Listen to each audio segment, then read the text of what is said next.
Boa noite. Aos encarnados agora, boa noite. Para vocês encarnados, para nós.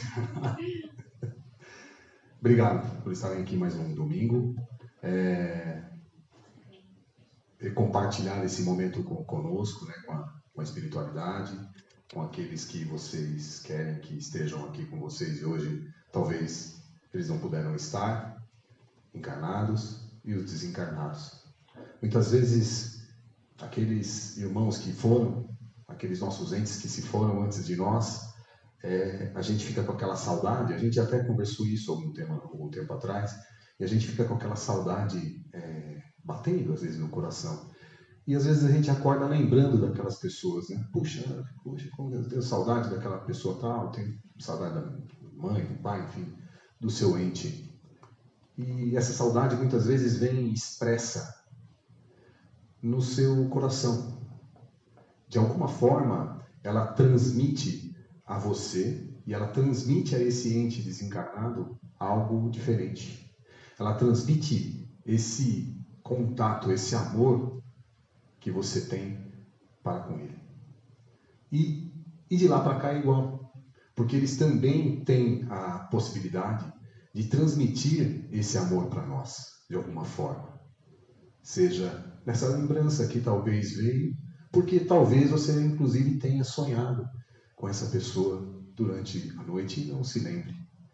Mas quando você acorda e vem na mente aquilo, ou quando você vê algum objeto que porventura poderia ter pertencido a essa pessoa, você remete às suas lembranças. E essas lembranças, elas têm que ser boas.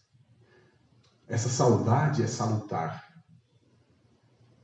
Essa saudade faz com que você entenda de que isso é só um até breve e que os laços de amor são eternos. Em algum momento, nós iremos nos reencontrar. E quando a gente fala em reencontro, a gente tem esse reencontro com esses entes que já foram, mas muitas vezes a gente esquece daqueles que ainda estão aqui. Aquelas pessoas que a gente precisa reencontrar. Como reencontrar? Às vezes a gente precisa reencontrar a si mesmo também. E quando a gente encontra essa outra pessoa que a gente precisa, e precisa estar lá, e a gente não sabe o que dizer para ela, muitas vezes o silêncio é a melhor solução. Porque às vezes você está com raiva daquela pessoa. Ou às vezes tem algo que ela tenha feito que você não concorda. Mas você não concorda. Talvez para ela estivesse certo. E quando você a afronta com as suas palavras, de alguma forma, você acaba trazendo para si um sentimento que talvez ela nem tivesse contra você. Mas ela desperta esse sentimento a você. E uma frase que eu li, eu estava indo para São Paulo, e lá em São Paulo eu acabei indo para um lugar e eu vi uma frase num carro de entregas, dizendo que, escrito no para-brisa, o silêncio não comete erros. É difícil às vezes a gente ficar em silêncio. Mas todas as vezes, depois que eu li essa frase, que eu usei palavras para me expressar, depois que eu lembrei delas, eu falei, puxa, se eu não tivesse dito isso, eu não teria errado. E a vida consciente, que é essa conversa, é essa questão dessa divisão. Eu trago sempre aqui aquilo que eu passo, que talvez seja, eu não estou dizendo que eu seja um exemplo, e longe, muito longe disso, mas é o que eu passo no dia a dia. Então talvez eu tivesse evitado, não que eu tenha feito nada de errado, mas assim, são coisas que eu não precisava ter dito. E às vezes eu disse. Bastava ficar em silêncio, aquela situação passaria e nada teria acontecido. Porque, lógico, eu não causei nenhum problema a ninguém ficou magoado comigo, mas eu fiquei magoado comigo. Porque eu poderia muito bem não ter dito aquilo. Eu poderia ter usado essa frase, que estava escrita num carro branco, de entrega, numa simplicidade enorme, escrito: o silêncio não comete erros. E eu não sei porquê, claro, a gente sabe porquê. E eu estava andando, quando eu estava olhando para o outro lado, quando eu olhei, eu vi essa frase, somente isso. Isso ficou na minha mente e eu tento agora trazer isso, não da mente, mas para o coração e para a forma de me expressar, talvez através do silêncio. Então, esses reencontros, às vezes, precisam apenas de uma coisa: do silêncio.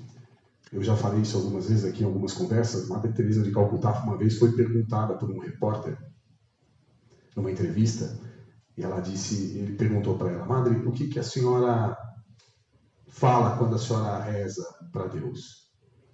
Nada, eu só escuto. Tá, e o que Deus fala para a senhora? Nada, ele só escuta. Tá, mas e vocês não falam nada? Não. As palavras são desnecessárias. O sentimento é o que vale. Então, quando a gente une tudo isso, a gente une esses endereços. Os nossos endereços postais dos nossos sentimentos e os endereços postais dos sentimentos dos outros, encarnados e desencarnados. E quando nós conseguimos entender que cada um tem o seu endereço, cada casa é de um jeito, a gente começa conscientemente a não querer mudar a cor da cortina da casa dos outros. Aliás, eu não gosto tanto do verde, talvez mudaria. Não gosto mesmo de verde, sou corintiano, então verde não faria parte dos meus planos. Mas essa casa não é minha. Eu não poderia mudar isso, por mais que eu não goste. E quando a gente entende que a gente não precisa mudar os outros, mas que a gente precisa, talvez, tentar mudar a nós mesmos, talvez o mundo ao nosso redor mude e se molde àquilo que nós imaginamos. E a conversa de hoje vai de encontro a essa questão. Reforma íntima e desafios. Então, essa introdução serviu para que a gente entrasse nesse assunto de uma forma menos doutrinadora. E toda vez que a gente está aqui conversando, eu tento tomar bastante o cuidado para não dizer aqui o que deve ser feito. O que eu divido aqui é o que eu acredito, através do estudo e da minha crença na doutrina espírita, de como isso pode ser conduzido. E talvez o meu entendimento não seja o mesmo do de vocês. Por isso eu falo que qualquer coisa vocês podem perguntar ou, enfim, discordar, fique à vontade. Mas, quando a gente fala em reforma íntima, que é a cadeia de mudanças principal da doutrina espírita, e por que eu estou falando de reforma íntima? Porque a gente faz um curso às quartas-feiras de psicografia, e a Dona Ivone, que é a professora, ela que conduz o curso, todas as vezes na prece inicial dela, ela fala que a gente precisa entender e reformar-nos para que nós possamos ser bons instrumentos para a comunicação dos espíritos com os encarnados. Estar bem para que essa comunicação que vem lá de cima, através de nós só somos a caneta realmente que escreve o bilhete, para que a nossa caneta não falhe na hora de escrever o bilhete. Então ela coloca a reforma íntima sempre em suas preces iniciais para abrir os trabalhos. Então dessas palavras que sempre ela coloca, que eu trouxe essa conversa para hoje. O que é reforma íntima?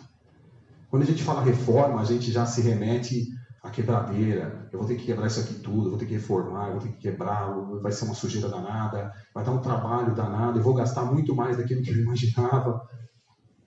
Que é o que todo mundo imagina de ser uma reforma. A nossa mente já está doutrinada a isso, a certas palavras serem destinadas a algum tipo de situação. E aí a gente troca a reforma íntima, até vou tomar Peraí, deixa eu ver se minhas anotações. Isso aqui foi, quem disse foi, na minha pesquisa, foi o Haroldo Dutra. Ele transforma o nome Reforma Íntima para Processos Educativos da Alma. Processos Educativos da Alma. Você tira a questão da reforma e você coloca dentro do seu dia a dia um processo educativo, onde você aprende a entender aquilo que vai ser melhor para você, para uma vida. Não para a vida agora, também para agora, mas para... E nós nos estudamos para a vida, mas nós não estudamos para a morte. Nós não estudamos para o além. Nós não estudamos para depois que esta vida na carne aqui acabar, o que a gente vai fazer? O que a nossa conduta aqui na vida terrena vai nos acarretar depois. Então a gente se prepara para uma vida agora. Então, ele até citou também esse exemplo, que a gente vai, num casamento, por exemplo, que até que a morte nos separe. A morte não separa, na realidade. A morte afasta temporariamente as pessoas. Por isso essa introdução lá do começo dos entes. A morte apenas temporariamente afasta. Mas ela não nos separa. E a gente não se prepara para a morte. Por quê? Se preparar para a morte é algo que para nós, como seres humanos, é inconcebível. Porém, à luz da doutrina espírita, essa vida vai terminar aqui. Aliás, ela nem começou aqui. É uma das etapas da nossa vida. Nós já tivemos várias outras. E o que a gente está fazendo para se preparar? Para a continuidade desta vida, na parte terrena e depois na parte extraterrena, na parte do lado espiritual. Então, quando a gente imagina isso, a gente começa a pensar na reforma. O que é reformar? É mudar, remoldar. O que a gente remolda? A gente só remolda algo que tem como ser remoldado. A gente não muda características de algo que não pode ser mudado. Mas a gente consegue mudar as coisas que são maleáveis. E o que é maleável? O que nós consideramos como ser maleáveis? Se nós nos colocarmos como rígidos e falar, eu sou assim e pronto, é assim que eu sou e vou ser assim até a morte, a gente, nesse momento, criou dentro de nós uma rigidez naquele setor da vida. Porém, quando nós entendemos que não é aqui que você vai continuar vivendo mais, aqui é só uma etapa, e que você vai continuando, vivendo mais para lá, e mais, e tudo que você fez aqui com certeza vai rebater na próxima encarnação, se já não está rebatendo, a gente vai começando a entender que nós somos moldáveis. Então, quando a gente imagina que nós podemos mudar aquilo que nós somos agora, e que a gente, em vez de pensar na vida agora, pode pensar na vida pós-morte, a gente muda a perspectiva de tudo aquilo que a gente enxerga. Porque as coisas daqui continuarão tendo o seu valor. Mas você vai ter ligadas a um sistema moral, ao qual vai fazer com que você, ao chegar lá, não se arrependa do que fez. E mesmo aqui na Terra, quando você tiver e alcançar alguma coisa que você queira alcançar, você não vai se arrepender. Porque você fez aquilo com a bondade do coração. Você fez aquilo por querer fazer. Você fez aquilo com o germe de Deus dentro de você. O que é o germe de Deus? Se a gente for fazer um exame de paternidade, vamos usar a palavra de agora, né, o nosso vocabulário atual, se a gente for fazer um exame de paternidade, a gente só tem uma certeza. Todos nós somos filhos de Deus. Se nós formos fazer um DNA, o DNA de Deus estará em nós. O nosso germe principal é o germe de Deus. É Ele que colocou em nós a semente. E a semente de laranja não vai dar um pé de manga. Ela não vai dar um pé de morango. Nem sei se morango é terno, não, morango é rasteiro. Ela não vai dar. Ela vai dar um pé de laranja. Aonde os frutos serão laranjas. Porque é esse o DNA. É isso que ele colocou ali. Então, quando nós colocamos o germe de Deus que ele colocou em nós, na primeira vez que nos colocou aqui, esse germe apenas está sendo mudado por nós. Nós estamos alterando esses germes para que a gente não possa ser o espírito evoluído. O que vai ser o germe de Deus no futuro? Um espírito evoluído, ao ponto de não precisar mais encarnar, por exemplo. O espírito puro, pleno. Esse é o nosso caminho. Porém, até chegar lá, a gente passa por seca, passa por chuvas demais, alguém vem e corta, um incêndio vem e queima tudo. Nós tomamos veneno, nos envenenamos todos os dias. E a nossa árvore de laranja lá não vai crescendo. Ela vai demorando um pouco para crescer. Mas nós somos todos filhos de Deus. E o germe que ele colocou em nós é que tem que ser trazido para fora. Então, quando a gente fala em reforma, a gente imagina como o que a gente está sendo agora? Aquele pé de laranja que a gente precisava ser, mesmo que pequeno, mesmo que ainda nascendo, escapando um pouco das formigas ao redor, sofrendo um pouco com seca, com fome, com tudo. Ou a gente está se transformando num pé de outra coisa. Ou a gente está criando as raízes, e essas raízes não geram nada acima da terra. A gente só fica para baixo. E a gente não se permite crescer. Porque nós mesmos, às vezes, nos colocamos para baixo. No filme do Divaldo tem uma senhora que fala, uma cena, que ela fala que nós não conseguimos nos transformar naquilo que nós já somos. Nós não precisamos nos transformar. Porque nós já somos a imagem e a semelhança de Deus. E nisso nós não precisamos nos transformar. Nós já somos isso. Nós nos transformamos naquilo que nós já não somos. E a gente busca uma outra face para aquilo que a gente quer durante a nossa existência. Então, quando a reforma íntima entra nesse sistema, todas as questões que a gente observa, elas vão começar a ser olhadas de outro prisma. O que é mais importante? É a continuidade da vida ou esta aqui? As duas. As duas são importantes. Se você não fizer hoje aquilo que precisa ser feito, a continuidade da sua vida vai sofrer as consequências daquilo que você fez ou não fez aqui. Lei da causa e do efeito. E essa é a base do vida consciente. Entender a causa e o efeito. Então, quando você não procura algo para melhorar aquilo que você acha que precisa melhorar, você vai continuar daquele mesmo jeito. Quando você não abre a porta da sua casa para deixar a luz entrar, a sua casa vai continuar escura.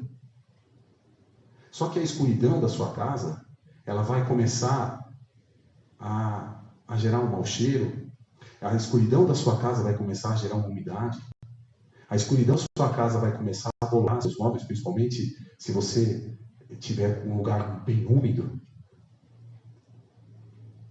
Ao passo que você simplesmente chega naquela janela e abre e deixa a luz do sol entrar. E tudo aquilo começa a se dissipar.